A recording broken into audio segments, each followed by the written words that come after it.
y'all. Monique here again and Alan. What's up? What's up? With Love on Purpose. Love on purpose. Just purpose. Just purpose. Listen. The Purpose Fanatic, of course. Of course, of course. So we wanted to come and make a video for you guys, just kind of explaining what are some of our non-negotiables before getting in a relationship, and one of those being is being whole before you get into a committed relationship. We think that that's very, very key. Important. Yeah. To a committed, honest relationship that's going to last. You just got to be whole before you jump into that. And I'm gonna interject this right in there. And we're not even talking about marriage yet. You know what I mean? You know what I mean? We're talking about, like when you're an adult and you reach that time where you're like, man, you know what? Like, I'm tired of doing this. Like, I'm working hard in my career, hard in my business, hard in my relationship with the Lord or whatever. You're working hard and you're like, man, I don't have time to waste in just trying to figure out who's who. Right. So even before you get to the marriage, we're talking about singles. We're talking to singles now. Singles. Yeah. Yes, this is for the singles. So what's the best advice that you would give a single man? That's interesting on so many levels, and I'm laughing at that because I just had one of my buddies. He put a post up the other day, and he was like, so yeah, it was something he shared, and so a girl had posted it, and he shared it, and but the post said, so all the good men that don't cheat, what are y'all up to? Like right now, right? Like, so and she put some emojis behind it, whatever. And so he shared it, right. And when he shared it, he said, oh, nothing, just getting rejected, right. And so I commented, I put some laughing emojis under it, but of course, they know I'm engaged, we're engaged, that kind of right. thing. And so he comments back and he's like, listen, Alan, you need to come up with a page so all the men can subscribe to it, so that was funny. We joked on that. But no, like in all seriousness though, and I can only give you advice from my story and just kind of like my experience with singleness. But it wasn't until I got to the point that I knew I had to work on myself. Like when I got to the point that was like, man, dude, you've been through this, you've been through that, and a lot of that stuff was self-inflicted.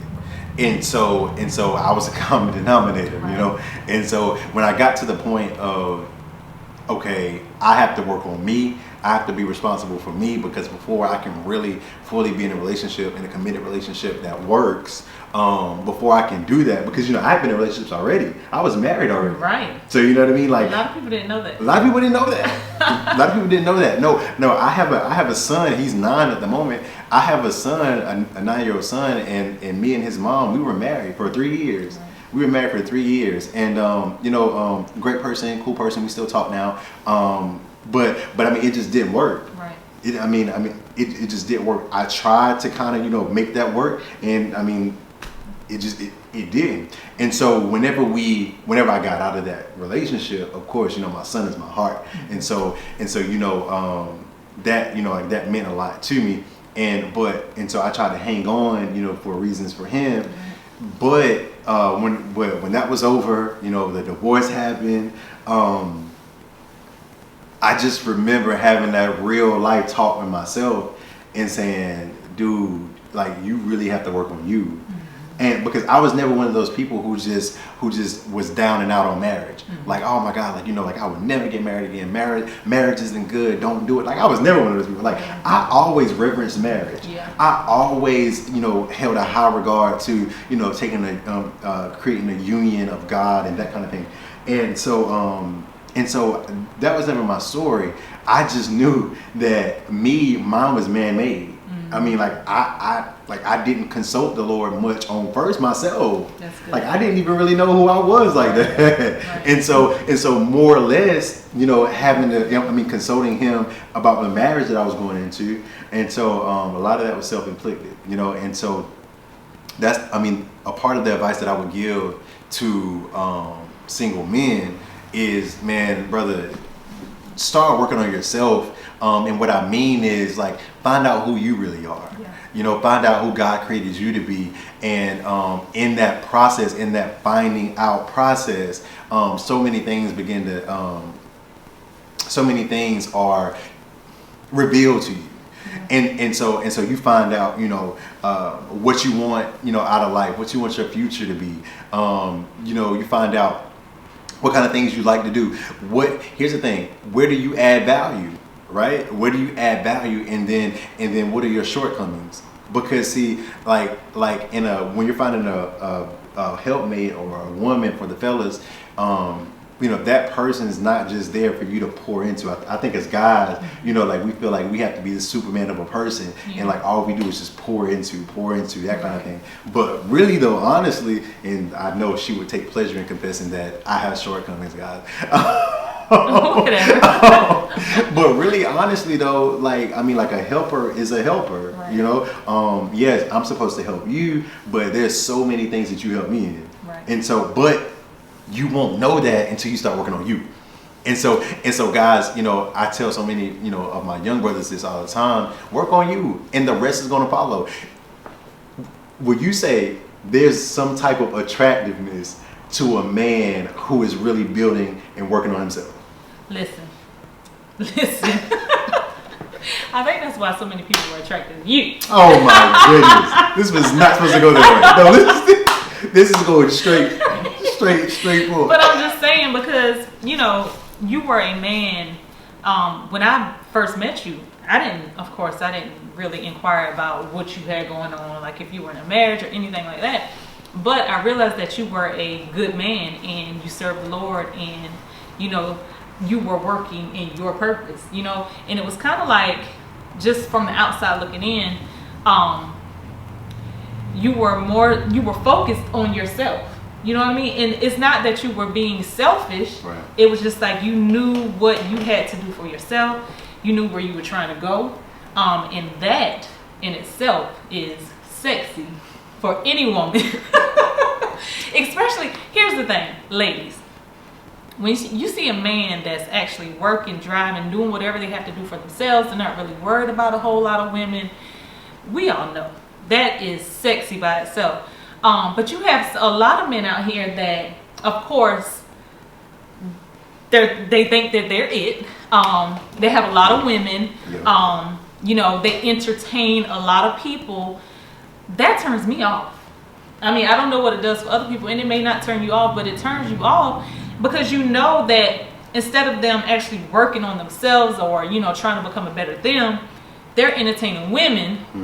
You know what I mean? And working on these women and can't really focus on what they got going on with themselves because they don't know what their future is going to look like. You know what I mean? So I think it's sexy for me. I don't know about everybody else, but I think that is like a factor that really drew me to you as well. You said something right there. Too, that I want to kind of pull out or kind of spend some time on. You said that when a man is like spending a lot of time on himself, it's not necessarily selfish, right, but they're building something. So like, talk a little bit to the point of, and I didn't want this to get real interviewish, but I'm sorry, you know, but no, seriously though, because I feel like just based on the questions that you guys have asked us and based on, you know, some of the comments that we've seen, you guys really just want to know, you know, how the whole organic nature, you know, happens when people meet and it just kind of works. It's work put into that. Yeah. But a lot of it in singleness, people look at being single as waiting for somebody to complete you. Right. But when really, like, the journey of singleness is for you to be whole. Right. And so talk a little bit about the importance of being whole. So, you know, the other person isn't coming feeling unnecessary voids. You kind of already have that part done. Yeah. So yeah, I'll be glad to speak on that because I know I've been in, you know, multiple relationships where I wasn't whole. You know what I mean? Like, I wasn't completely whole. I didn't know myself completely. For me, I have been, like I said, in multiple relationships, and I wasn't whole, for say. Kind of had to go through life, and it started, you know, as in childhood, you know, going through those voids or whatever, of course, my parents are here, love them both, whatever the case, but it wasn't a cookie cutter home. Right. Needless to say, and I'm not saying that everybody has a cookie cutter home, because everybody has issues or something that they deal with. But just for me, I knew that a lot of my issues came from that childhood experience that I had. You know, I went to at least 8 different elementary schools. Yeah. You know, 3 middle schools, I think 2, if I'm not mistaken, just 2 high schools. So it was like I moved a lot, and it wasn't that I was a military child. In the beginning I was, but you know, I just moved a lot. So for me, relationships, I didn't really hold on to relationships. So it was easy for me to leave a relationship. So I knew that was one factor that I had to deal with.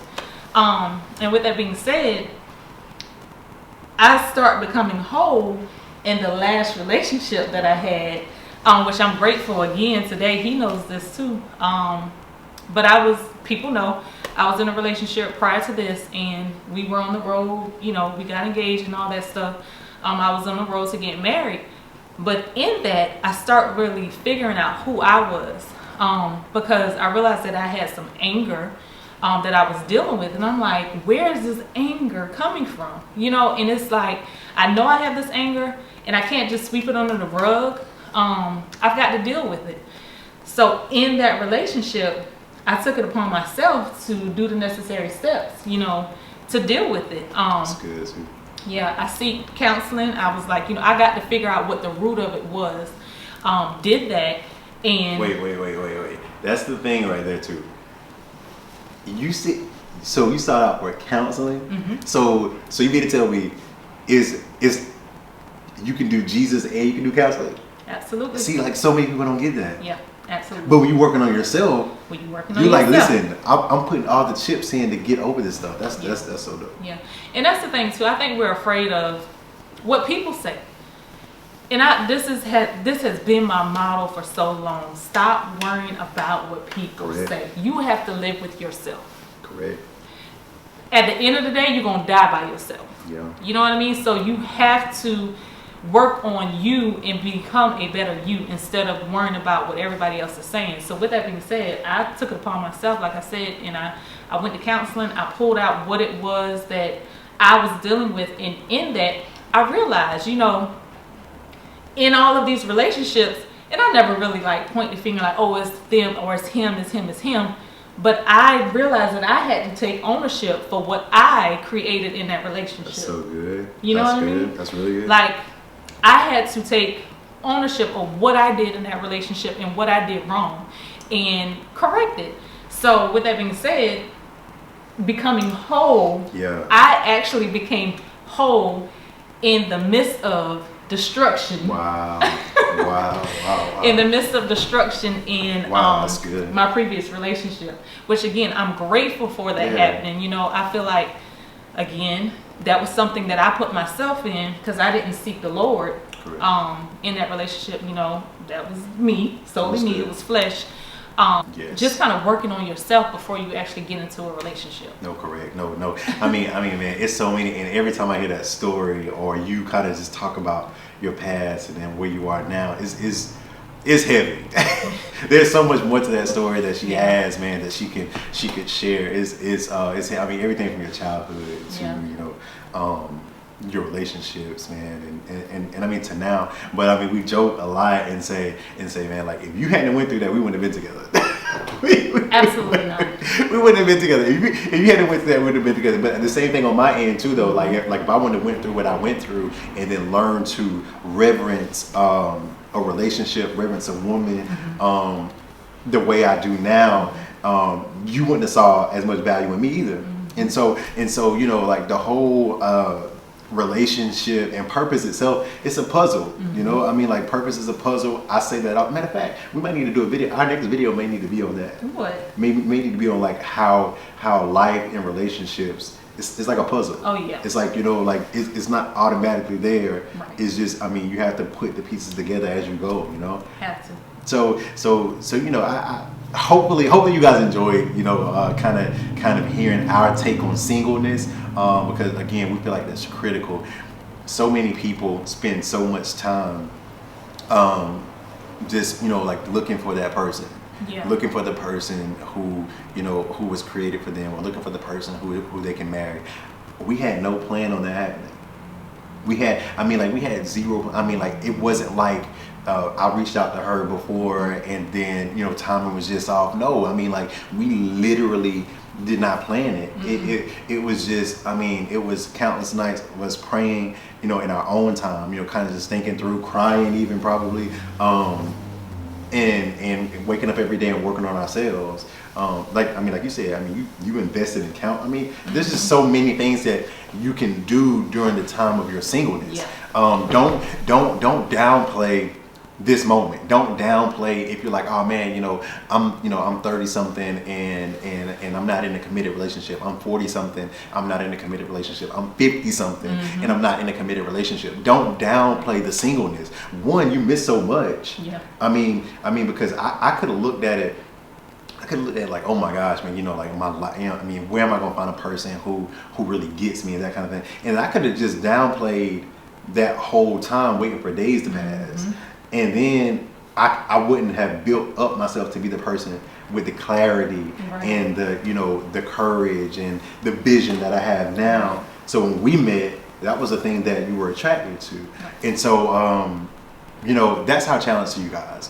That's our challenge is, and hopefully you take away from this whole love on purpose, even after, we're done and, there's no more YouTube videos, there's no more Instagram and all that. Yeah. But hopefully, we can have something that go back and show our kids even, that, hey, like this is what we did and this is kind of the perspective that we had. So. Right. Well, that was good. Can I tell a little secret? I just got one little secret. What's your secret, Mel? All right. So you know this, but okay. A lot of people. Our viewers know. Yeah. So when we began, the video, we were kind of talking about like how you were serving and working in your purpose, and correct. You were just working for you. Correct.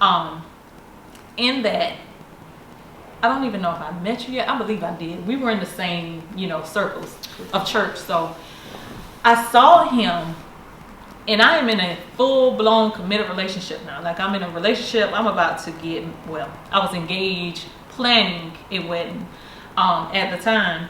And I don't even know if at the time I was planning a wedding, but I know I was at least engaged.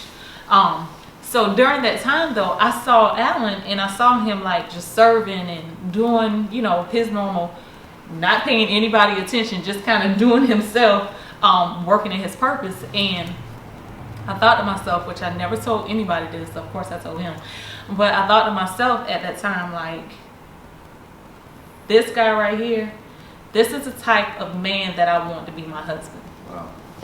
And it just sat in the back of my head. And it was him out of everybody else in the room. Like, it was him. And I never told that to anybody, but I kind of yearned for how he served the Lord. I yearned for a man like him. And I just think it was, ironic that here today, we're together in a relationship and about to be married. Listen, man. It's now that story I love. That story. But no. I pick on her often. I pick on you because I'm like, so technically you peed me first. But if I'm honest, if I put my flesh to the side, if I'm honest, I think what that was, it was God, giving us the desires of our heart.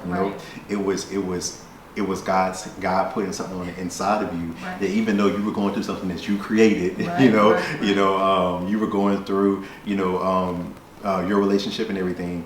I think that was God placing a desire on the inside of you. So that's where that yearning came from. And of course, I didn't know it was me. God shows off all the time, and I'm glad He did it that way to where the person that you felt that to is here now. Exactly. I had no idea at the time. I was literally in my own season, working on myself, serving. And if anybody knows my mentor, yes. if anybody knows Marcus Benjamin, that's my dude. That's my guy. But he will work you. So yeah. So I'm sure I was probably working, sweating, doing all kinds of things. But no. But I love that, and I think that's a good way to end. I think it's a good way. God gives us the desires of our heart, and we have to make sure that we're in position to, be receptive to that. Yes. So ladies and men, make sure you are in position to be in that relationship. Make sure you're prepared before you jump into that relationship. Correct.